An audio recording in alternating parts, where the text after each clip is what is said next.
an ordinary man whom I can share my story with anyone.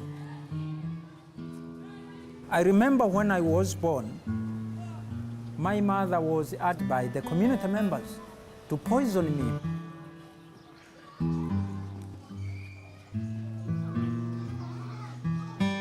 If you are born in the village, like my village, and you have the color which I have, for sure, you have to suffer. To be born with albinism in Tanzania is very tough because people think that we do not die. People are being hunting us. People are being chopped about our body parts.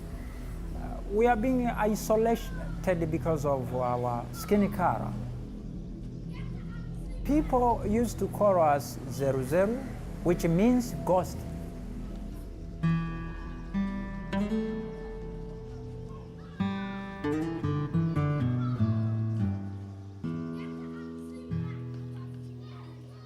Say meridians. Meridians. Meridians. Meridians. Why do we call them meridians? Sometimes I'm scared, still very scared. Kabula is paralyzed with anxiety every time she has to leave her school campus, as it instantly takes her back to an event that happened 3 years ago. I was walking with my sister when a car stopped beside us, and a man stared at me through the window. Then, 2 days before the attack, another man came to our house and asked for some water. My parents gave him water and asked where he was from, but he didn't reply. He didn't look like one of the locals, but he didn't say anything. 3 days later, 3 men broke into our house. The first was the one who'd stared at me from the car. The second was the one who'd come for water, and I didn't recognize the third. It was about 9:30. They knocked, but my mother didn't answer the door. So they kicked it down and told her not to scream. They were looking for money, and Mom suggested that they take the bicycle. They just laughed. After that, they attacked me and cut off my hand. One of them brought gasoline over and told Mom to cauterize the wound.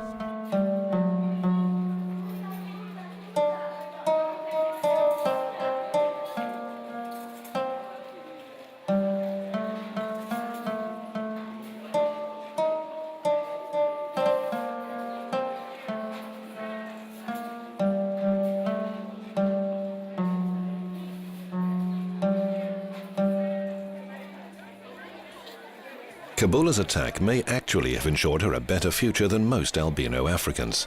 After that act of violence, Kabula's parents sent her to a special camp for albino children, where international aid organizations helped her to move on to a prestigious school by Tanzanian standards. Her time there ends next year. Josephat Tona and his colleagues are on a long country drive from Tanzania's largest city, Dar es Salaam, to Lake Victoria, a region where there are many albino communities. Tona was born there himself.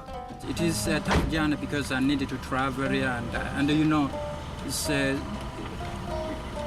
know, because of the situation. Because of the situation, traveling sometimes is very risky. They meet their first albino in search of help before even leaving the city. In the suburbs, they meet a teenager who's begging for money from passing drivers stuck in Dar es Salaam's never-ending traffic jams. Why are you here? Don't you know how bad it is for you to stand out in the sun for such a long time? I know, but I'm alone and need money to live. Many people with albinism are poor, and they are being discriminated from the society. And sometimes you can see even this guy whom he was begging.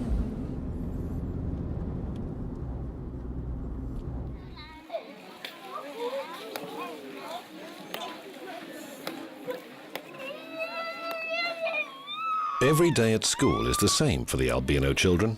They wake up early, eat breakfast, go for lessons and have lunch and dinner. One of the 3 campus guards will be sure to lock the gates at 6 every evening. There are 100 students in this boarding school, all with similar backgrounds. They were all born in what's come to be known as the Lake Zone, a rural area in northern Tanzania, close to the majestic Lake Victoria. all were born with albinism, a condition characterized by the total absence of the skin pigment melanin. That's why these people have such pale skin and tend to have poor vision. It's really astonishing for me. People around here generally don't talk about it very much. But I can't stop wondering. I keep asking, why does it happen? I mean, most of the parents who send their children here don't usually come back again, ever. Not even to visit or check that everything is fine with their kids. There's an old superstition here about having an albino child living in your house. They think it's a curse, that it's bad luck. To be honest, there are a lot of people who believe that sending their child to our school will lift this curse.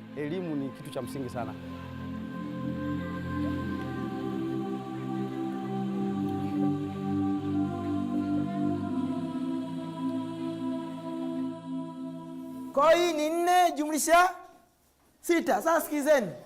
Unajua kaipataje huyu? Sikaandika 10 hapo, umeona? Hassan is 16 years old. He's one of the oldest students here at the special camp for albino children. 4 6. Kwa jina naitwa Hassan Hamisi. My name is Hassan Hamisi. I'm from Kagama. I've been living here as a refugee since 2009 because it's the only place where I can be safe. I got here during a rise in the persecution of albino people. Things were really dangerous. My parents found out about this center from the media, and they decided to send me to this camp.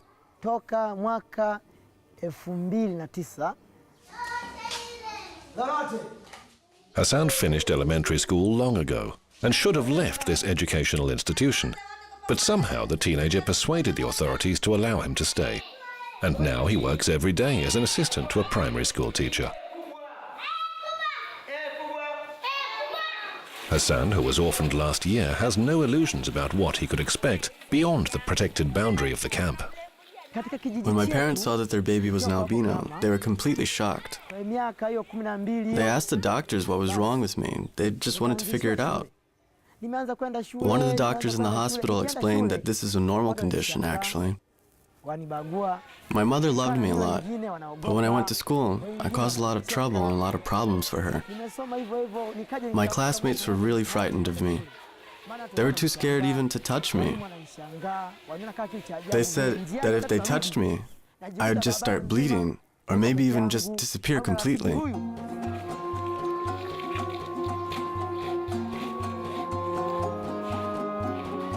Tanzania has a high albino population. Only around 1 in 20,000 babies is usually born with this rare pigment deficiency. But in East Africa, it's 8 times higher. The number of people born with melanin abnormality is estimated at 150 to 200,000.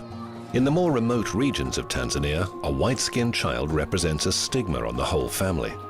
And on top of that, low education levels still mean that superstitious villagers associate albino people with an almost medieval variety of irrational fears.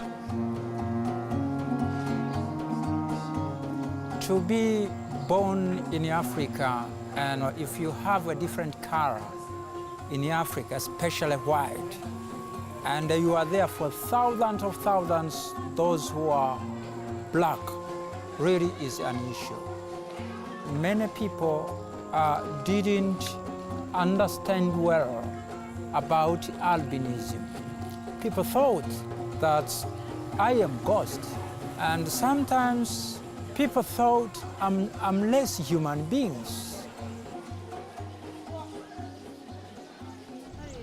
Hey. Ale. Hey. Hey.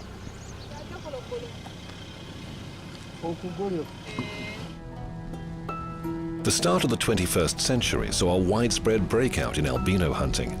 According to official information, dozens of white-skinned victims were reported killed every year. But the real number is likely to be much higher, considering that many of the attacks were never reported to or recorded by the police. The victimization always followed the same pattern.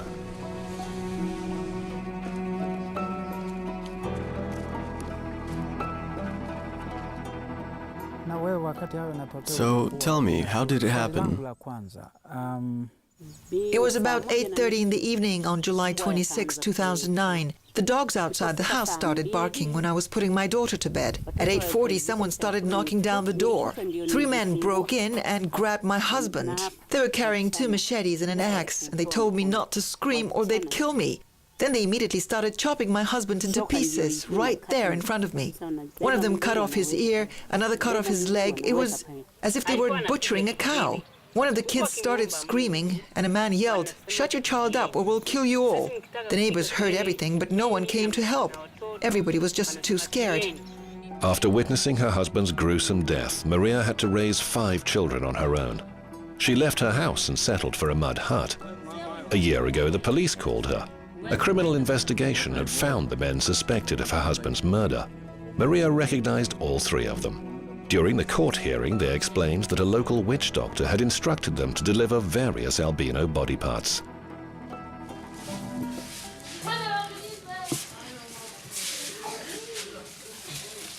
This is my bed. This is my bed. I sleep in here. I don't need to open my trunk. Hassan has now lived for 5 years at the boarding school for albino Africans. His whole world is within the campus. Everything he owns fits easily into this small metal box. This is a mine. My cap special for preventing sun. Today, his regular and settled daily routine has been disrupted. We have in this box, again, we have clothes.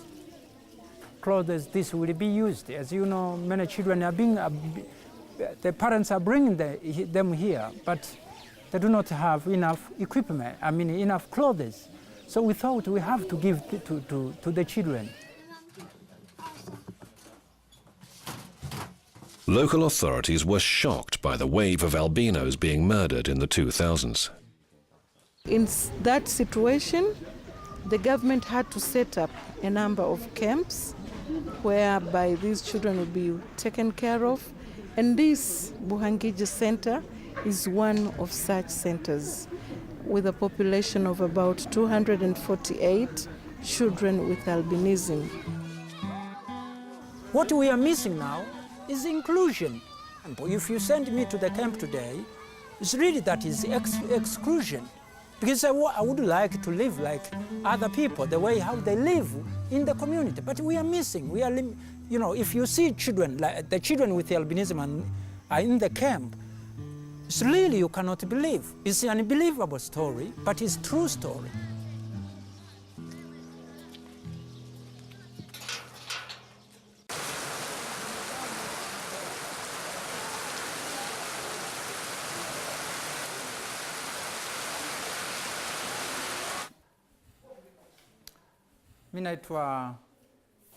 My name is Josephat Torner.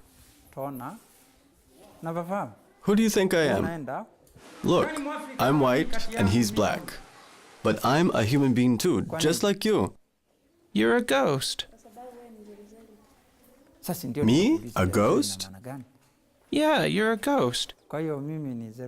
Touch my hand. Does that feel like the hand of a ghost? Josephat is visibly upset. He had hoped that in his home village people would be more tolerant and better informed. But he soon learns that the attitudes of modern school children towards albino children have barely changed from the superstitious stereotyping Josephat had to endure as a child. This is the school where actually I grown up, and I started here from standard 1 up to standard 7. When I was here, I was alone. Many children actually didn't know what is the albinism. So sometimes I wanted to play with them, but really they ran away because they were taught that, albinism is a curse.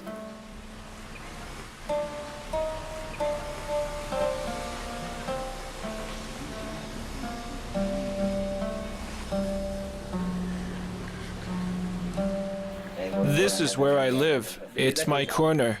Do you want to see where I sleep?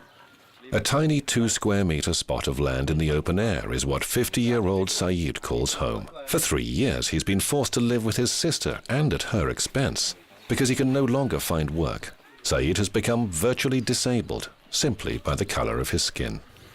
It was in 2010. I was collecting dry branches from the forest when two Maasai men came up and asked if I had any tobacco. I did have some with me, and when I bent down to pick up my tobacco, they hit me on the back of my head with a stick. They hit me 3 times, 2 strikes to the back of my head, and then they punched me in the face. I was knocked out, and when I came round, I saw that my left hand was gone.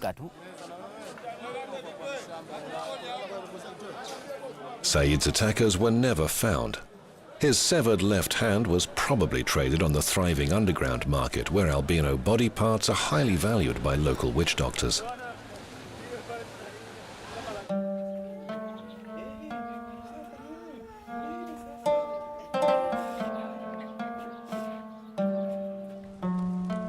People were emphasized that if you get a body part of an albino, you'll become rich.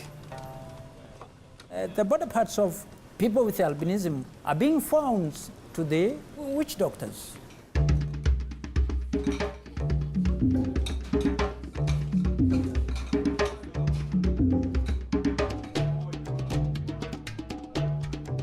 In Tanzania, witch doctors or traditional healers are endowed with enormous power and authority. People will turn to them for all kinds of everyday advice. No one will ever know which healer first suggested that making a potion with an albino's bones could cure any disease, make someone rich, or ensure good fortune. But the barbaric practice spread rapidly throughout the lake zone in the 21st century.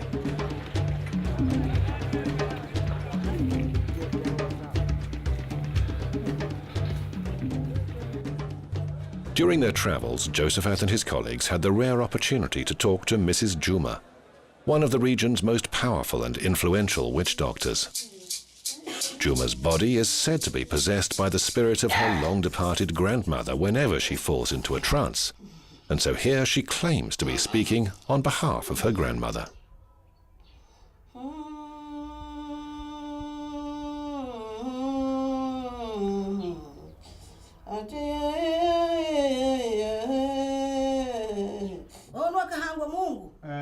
These witch doctors are liars. Of course I know that there are a few of them who do indeed say, bring me an albino's hand or an albino's ear and I'll make you rich.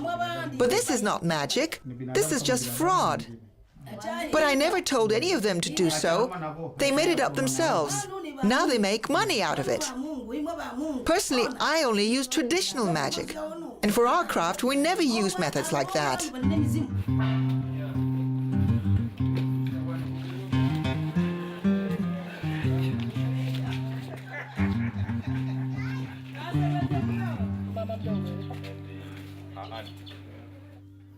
A girl used to live in this house. She was just 2 years old when she died of malaria.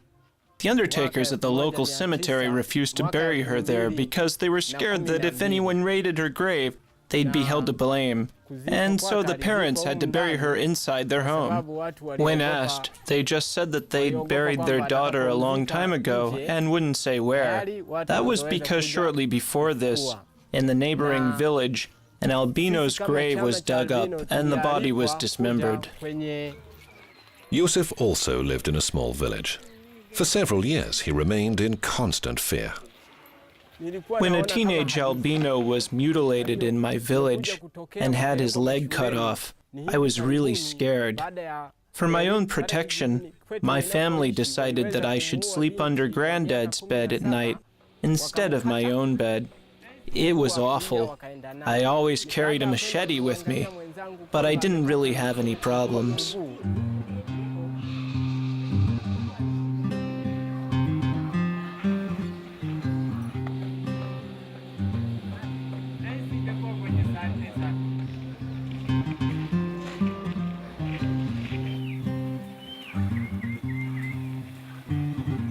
Farmer John is, by local standards, an independent and wealthy man. He has a big house, a substantial family, and a large herd of cattle. John is used to being self-reliant, and when he heard rumors that the locals were hunting albinos, he was ready to protect his own white-skinned children. Look, I was prepared to defend my children with the help of this. In 2007, when Lucas was still little, a strange man visited the neighbors and asked about a white child and where he was living, but they didn't tell him anything.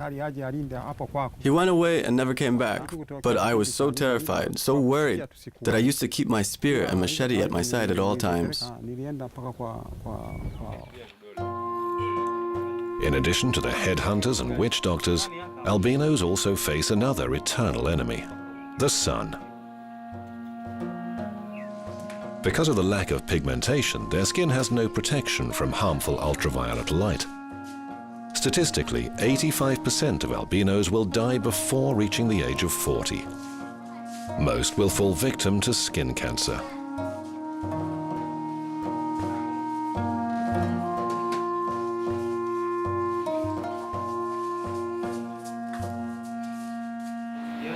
For me, the disease started a few months ago. First, it was no more than a small tumor, a bit like a mole. I barely even noticed it at first, and then it started growing really fast, and now, as you can see, it's turned into this lump. I went to see the local doctors in Mwanza. They only said it was some kind of inflammation. It was only a few months after that that they finally told me that I needed to come here, but I didn't have any money to pay for travel. I got here 2 days ago.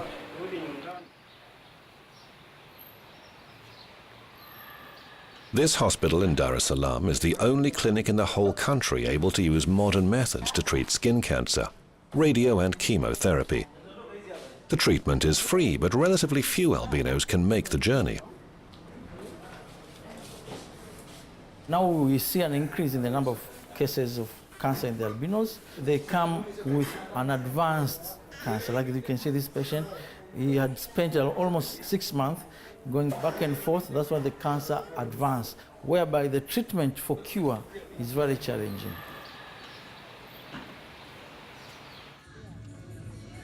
After dinner, Hassan plans to venture outside the camp. He has a little money after some generous visitors have been to see him. He wants to spend it at the local market. His shopping list includes a new keyring, sandals, and a Manchester United t-shirt, his favorite football team.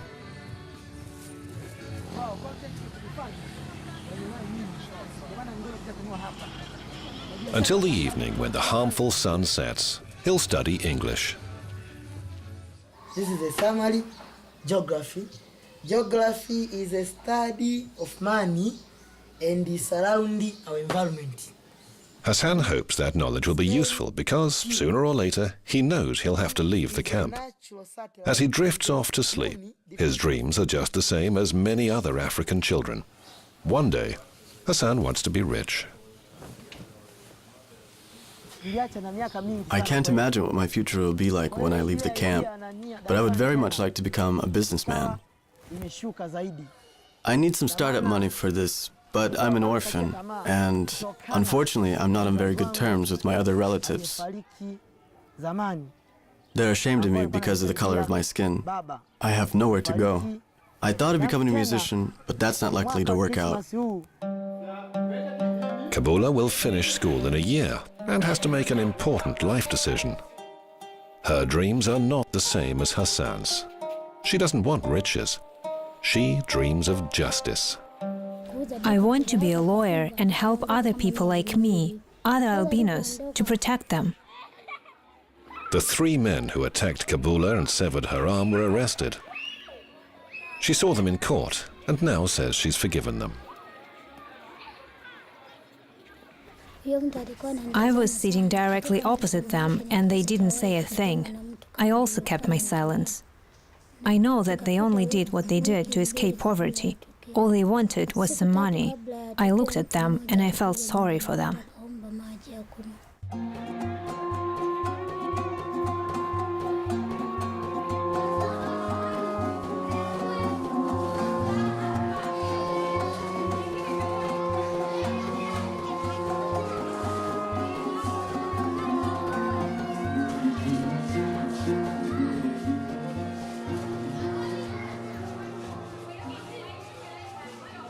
The education will minimize, will remove these barriers which now we are facing means discrimination. If the community will agree to support people with albinism in the education field.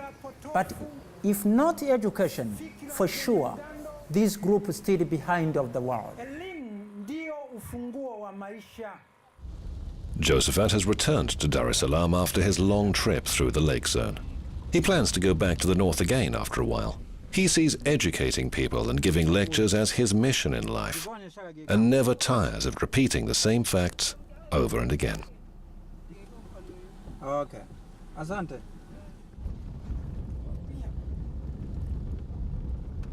My blood and your blood, it doesn't mean that if I cut here, maybe my blood will be blue or yellow. Not.